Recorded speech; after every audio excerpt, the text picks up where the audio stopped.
고려와 조선시대는 강과 바다를 통한 조원길이 번성했습니다. 이곳 선유도는 개경과 한양으로 올라가는 세곡선이 지나가는 중간 기착지로서 중요한 요충지이기도 했습니다. 이를 한 왜구들이 고려말 우왕 시기에 이쪽에 와서 수탈이 극심해졌습니다. 그래서 고려 정부에서는 심덕부와 최무선 등을 통해서 지금의 금방 하구인 진포에서 외선 500척을 무찌르는 대첩에서 승리하기도 합니다. 그 당시에 최무선의 수군 기지가 바로 이곳 선유도에서 있었습니다. 정유재란 시기에는 명랑 대첩에서 승리를 거둔 이순신 장군이 이곳에서 열 하루 동안 전열을 재정비한 곳이기도 합니다.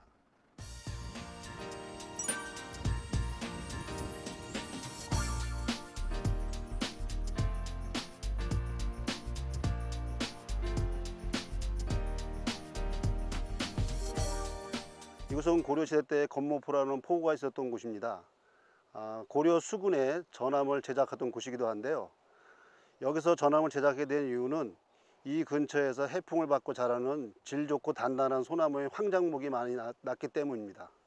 황장목은 전함 제조뿐만 아니라 궁궐을 건축하는 데 중요한 재료로도 사용했습니다. 그래서 고려에서는 황장목을 관리하는 관료를 특별히 파견하기도 했습니다. 여몽연합군이 일본을 정벌하기 위해서 수많은 배를 제조했는데요. 이쪽에서도 황장목을 사용하여 수백 척의 전선을 건조했다는 기록이 같이 있는 곳이기도 합니다.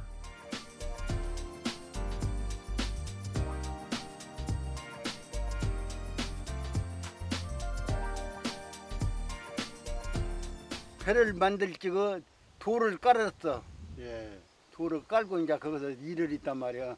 그 돌을 부락 주민들을 대가지고 전부 지게로 치고 요리 가지 날렸어. 예. 가다 본게로 이렇게 토막나무가 이렇게 있는 놈이 쫙 깔아져 있더라고. 그게 거기서 배를 만들 적에 깔아진 거예요.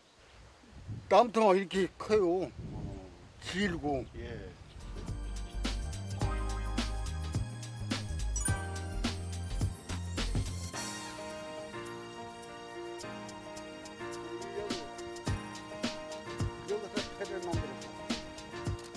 거의 바닥에 이렇게 나무가 둥그런 게 박혀 있었던 건가요? 아니요, 깔아졌어. 옆에 옆으로 그냥 이렇게 쭉.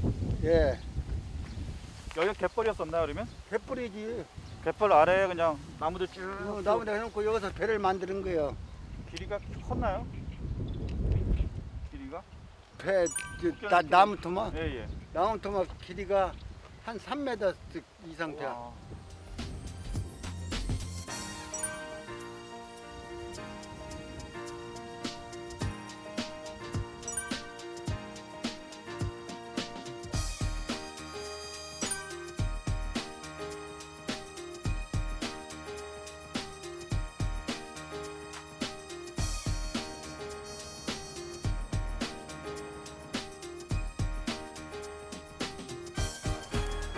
여기는 영산강면에서 조금 들어와 있는 대굴포라는 곳입니다.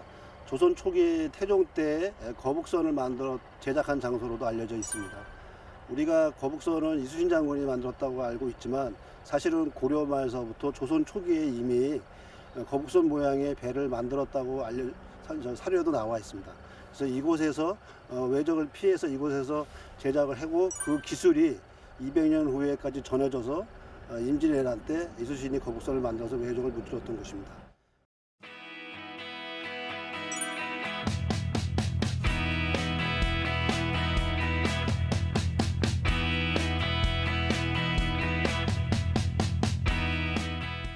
고금도의 충무사에 와 있습니다. 이곳은 정유재란 당시에 이순신 장군이 마지막으로 세웠던 수군 본용으로서 명나라의 진린 장군과 함께 조무영 연합작전을 폈던 곳이기도 합니다. 이곳의 처음 명칭은 관우를 모시는 사당이 있었던 관악묘였습니다. 이 이후에 이곳의 유림들이 조선 정부에 상소를 해서 그 이후로 충무사로 변경이 돼서 오늘날까지 이어져 오고 있습니다.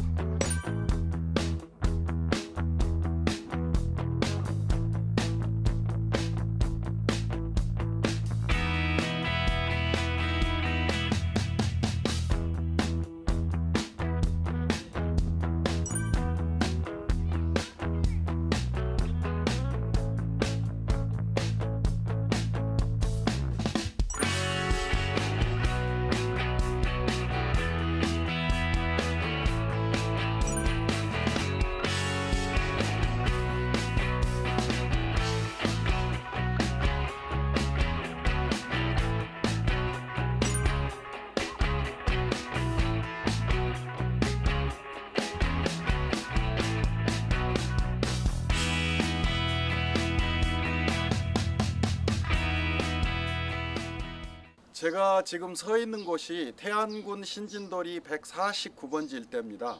이쪽 바로 제가 서 있는 뒤쪽은 태안 신진도 고가가 있던 지역으로 여기서 조선시대 안흥진 수군의 군적부가 발견된 지역이기도 합니다. 여기 안흥진 수군이 주둔한 신진도에서는 거북선, 판옥선, 병선, 사우선 등 조선시대에는 약 300여 명이 수군이 주둔하면서 좋은 선의 안전한 통행을 위해서 우리 그 배들을 관리하던 그런 지역이기도 합니다.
지금 이곳은 강화 교동대에 있는 교동읍성입니다. 이곳은 조선시대에 삼도 수군 통호영이 있던 곳입니다. 우리나라는 남해안과 서해안에 고려시대부터 왜구의 침입이 급심해서 이쪽을 왜구를 지키기 위해서 수군지를 많이 설치했는데요. 그 중에 이곳은 황해, 경기도, 충청도 삼도의 서해 바다를 지키기 위한 삼도 수군 통호영이 설치된 곳입니다. 교동에 통호사가 설치됐다는 것은 이 교동 지역을 중심으로 해서 강화로 펼쳐진 이 물길을 제대로 제어하지 못하면 결국 조선의 수도 한성, 그러니까 한양이 굉장히 위험할 수밖에 없다라는 걸 보여주는 거고, 실제 이제 그런 걸 보여주는 상징적인 사건이 그 병인장요가 일어나기 직전에 프랑스 군함이 한번 그 한강을 거슬러 올라간 적이 있습니다. 그때 이제 한강의 물가가 폭등하고 뭐 피난 뭐 등등등등 굉장히 그 혼란스러운 상황이 펼쳐지는데, 바로 이제 이런 점을 염려했기 때문에 이런 점을 발생시키지 않기 위해서 이 교동 강화 이쪽 서해 지역을 장악하기 위한 목적으로 이제 통호영을 설치했다고 볼 수 있으면, 그런 점에서 역시 이 해상제해권, 이 강화를 장악하냐 못 장악하냐에 따라 갖고 국가의 존망이라고 하는 것까지도 연결될 수 있다는 점을 보여줍니다.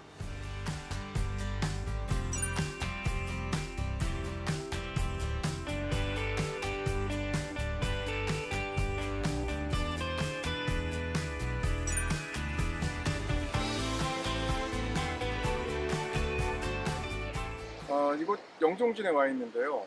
지금 제가 서 있는 자리에서 지금 건너편에 보이는 섬, 저기가 월미도입니다. 이 영종진과 월미도 사이의 물길을 제물량이라고 부르죠. 그래서 그 서울로 올라가는 혹은 개성으로 올라가는 물길이 다 여기를 거쳐갔던 걸로 짐작이 되는데요. 이 자리가 이제 영종진이거든요. 영종진이 이쪽으로 오게 된 것은, 이제 설립이 된 것은 효종 때예요. 조선 효종 때인데, 그 효종 때 그 남양만에 있던 그 영종진을 이쪽으로 이전을 하게 되죠. 이전하게 된 배경은 바로 저 건너에 보이는 월미도 아래에 그 월미 행궁이 있습니다. 이게 병자호란 때 임금이 강화도로 피난을 가야 되는데 피난을 가지 못하고 남한산성으로 들어간 그 전례가 있거든요. 그래서 유사시에 임금이 피난처로 사용한 강화도로 가기 위해서 이 강화도로 가는 길이 막혔을 때 우회로를 개척합니다. 그 우회로가 인천까지 육로로 와서 인천에서 월미도를 건너와서 월미도에서 물때를 기다리면서 월미 행궁에 머무르다가 영종도 거쳐서 강화도로 들어가는데, 요 임금의 어가 행렬을 보호하기 위한 그 목적에서 이 영종진을 이쪽으로 옮겨 놓는 거죠. 그런 의미에서 이쪽에 영종진이 설치가 됐다라고 볼 수 있을 것 같습니다.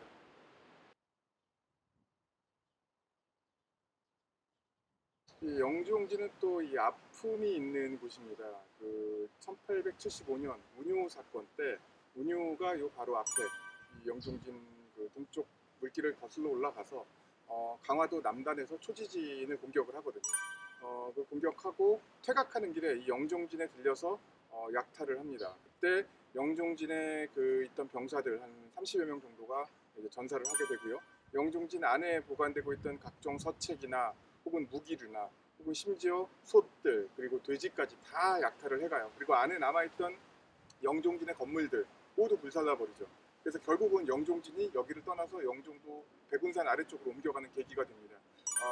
그 당시에 그런 운용우 사건들, 일본의 침탈에 아픔이 남아있는 그런 곳이 바로 이곳 영종진이라고 할 수 있을 것 같습니다.